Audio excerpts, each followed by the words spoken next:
Donc l'épidémie d'Ebola en Afrique de l'Ouest, c'est presque une caricature, on va dire, de phénomène de maladie infectieuse émergente, dans lequel on a un phénomène infectieux qui est très violent, très brutal, l'émergence d'un virus qu'on connaît bien, mais qui apparaît dans un contexte qui est totalement nouveau. Il n'y avait jamais eu d'épidémie d'Ebola en Afrique de l'Ouest, et c'est ça probablement, très certainement, qui a fait le caractère extrêmement dynamique, extrêmement violent de l'épidémie.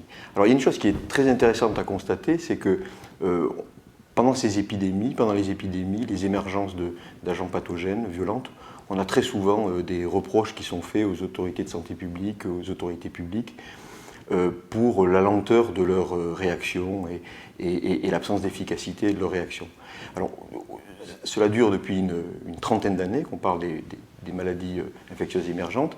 Il y a une lente évolution, des lents progrès, mais je crois qu'il faut comprendre que c'est quasiment intrinsèque au phénomène d'émergence que d'être extrêmement difficile de gérer les aspects de santé publique qui y sont rattachés. Finalement, les grands organismes d'État gèrent les épidémies très fondamentalement comme ils géreraient on va dire des catastrophes naturelles comme les raz-de-marée, les tremblements de terre ou les épidémies, et avec des réponses qui sont des réponses de fond très importantes, des moyens très importants.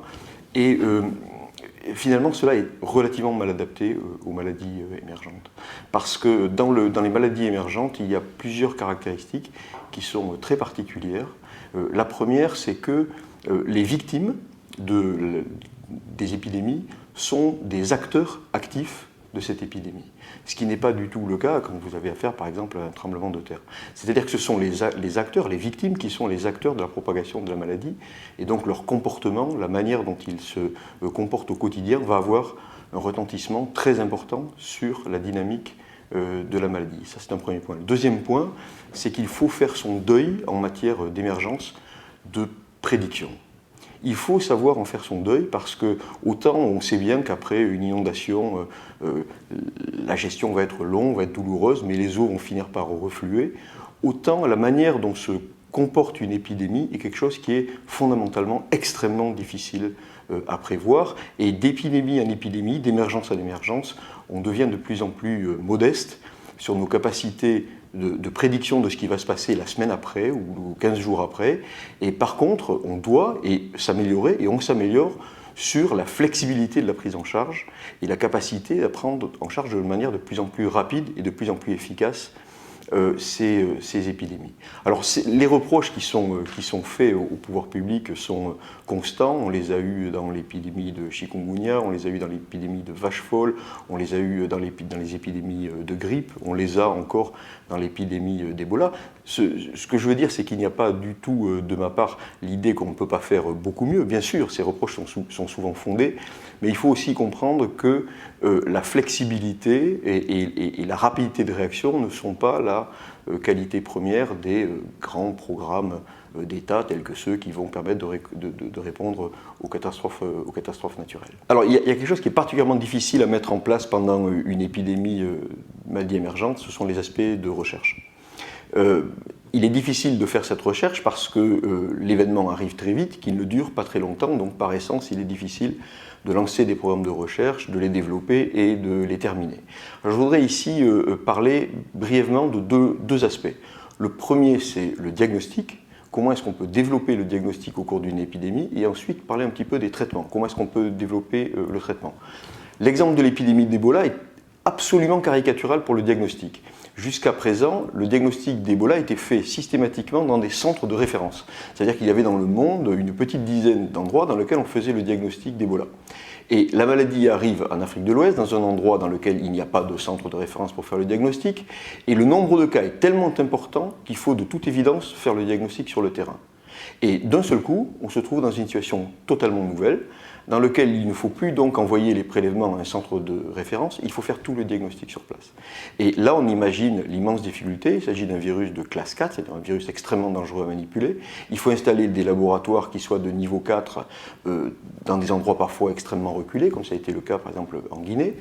Et il faut former des personnels et il faut avoir des tests diagnostiques. Et on manque de tout cela. On manque des équipes mobiles, on manque des laboratoires mobiles, on manque des technologies de diagnostic, etc. Et ça, c'est quelque chose qui est très très caractéristique. Finalement, il y a eu beaucoup d'épidémies d'Ebola par le passé et on n'a jamais développé l'ensemble de ces outils. Encore une fois, parce qu'il est très difficile de prévoir en matière de maladies émergentes et qu'on pensait que Ebola continuerait à se propager sous la forme de bouffées épidémiques qui pouvaient être prises en charge par des laboratoires de référence. Et c'est une grande leçon qui montre qu'il ne faut pas s'arrêter à ce qu'on croit être le mode de propagation d'un virus émergent. Il faut toujours se préparer dans un cadre beaucoup plus large. Le deuxième exemple que je voudrais aborder, c'est celui du traitement. Quand cette épidémie a commencé, il n'y avait aucun traitement disponible pour l'infection par le virus Ebola.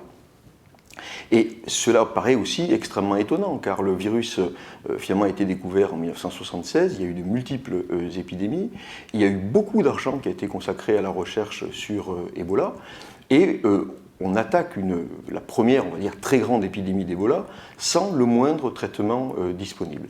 Là encore, c'est une grande leçon, c'est-à-dire qu'on pensait finalement que développer des médicaments spécifiques pour Ebola était quelque chose qui n'était pas rentable, au plan financier certainement, mais aussi peut-être au plan de la santé publique, vu le nombre de cas extrêmement limité.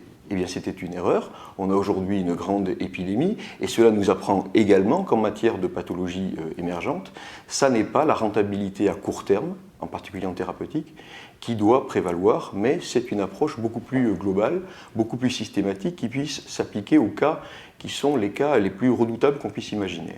Dernier point avec la thérapeutique, c'est comment est-ce qu'on peut bien mettre en place des programmes de recherche en plein milieu d'une épidémie, avec une maladie qui a une mortalité qui évolue entre 40 et 70% selon les circonstances. Vous savez que les essais cliniques classiques sont des essais qui se font avec un bras placebo, c'est-à-dire une partie des patients qui ne reçoivent pas de traitement. Est-ce qu'on peut éthiquement mettre en place ce type d'études en Afrique avec une maladie qui tue 70% des gens et en traitant la moitié des gens et ne traitant pas l'autre? La réponse est devenue assez rapidement, et en particulier avec l'interaction avec les gouvernements locaux d'Afrique de l'Ouest, la réponse est non. Il faut inventer une nouvelle manière de travailler, très rapide, mais dans laquelle les problèmes éthiques sont adressés de manière différente de ce qu'on faisait auparavant.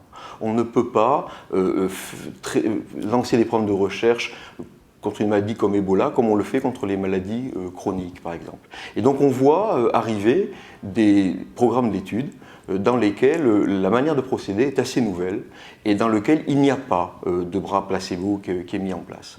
Donc ça, c'est aussi quelque chose qui est peut-être un message d'espoir parce que c'est tout à fait nouveau, c'est une nouvelle manière de travailler et elle est assez consensuelle avec les pays dans lesquels se mettent en place ces études cliniques. Donc une question qui est intéressante, un autre aspect de la question de comment est-ce qu'on peut monter des programmes de recherche rapidement pendant une épidémie émergente. On peut regarder au plan de l'organisation comment les États, les grandes fondations, l'Europe ont réussi, dans le cadre de l'épidémie d'Ebola, à monter dans des délais très courts des programmes de recherche et à les financer. Ça, il faut le souligner parce que c'est quelque chose qui est nouveau. Le Wellcome Trust, par exemple, les différents États européens et puis l'Union européenne elle-même ont mis en place des programmes très rapidement et les ont financés très rapidement. Donc, vous aurez sur le site un lien sur lequel vous pourrez cliquer qui vous montrera par exemple que l'Union européenne a mis dans des délais très courts en place des programmes, à titre d'exemple, pour tester des antiviraux en Guinée chez des patients, pour tester l'efficacité de transfusion de sang complet et de plasma selon les recommandations de l'OMS. mettre en place également des essais vaccinaux en Afrique pendant l'épidémie, ou encore suivre des cohortes de patients Ebola positifs pour mieux caractériser la pathologie et la physiopathologie de l'infection. Donc tout cela a été fait dans le temps de l'épidémie et c'est tout à fait nouveau en termes d'organisation.